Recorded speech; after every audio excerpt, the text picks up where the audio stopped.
Des médiateurs ouest-africains, dont l'ex-président béninois Thomas Boniaï, ont rencontré mercredi le colonel Mamadi Doumbouya et des officiels guinéens à Conakry pour discuter du retour au pouvoir des civils en Guinée. Le président de la transition s'est engagé à remettre le pouvoir à des civils élus dans un délai de 3 ans. La communauté économique des États d'Afrique de l'Ouest, la CEDEAO, favorable à une transition d'une durée moindre, a rejeté le 3 juillet dernier ce délai, sans annoncer de nouvelles sanctions contre la Guinée, déjà suspendue des organes de l'organisation.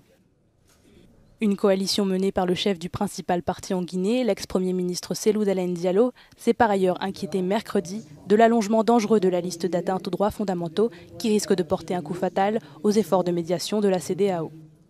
L'Alliance nationale pour l'alternance et la démocratie, l'ANAD, formée de partis, de mouvements et d'associations, proteste notamment contre l'interdiction de sortie du pays concernant Oumar Silla, alias Fonike Mengue, coordinateur du FNDC, une autre coalition qui avait récemment menacé de reprendre les manifestations en Guinée, interdites par la junte. Il avait déjà été violemment interpellé le 5 juillet avec 2 autres leaders du mouvement, provoquant de violentes manifestations spontanées. Ils avaient tous 3 été relaxés à l'issue d'un procès où ils étaient jugés pour outrage à magistrat. Jusqu'à nouvel ordre, il réaffirme également sa demande de libération.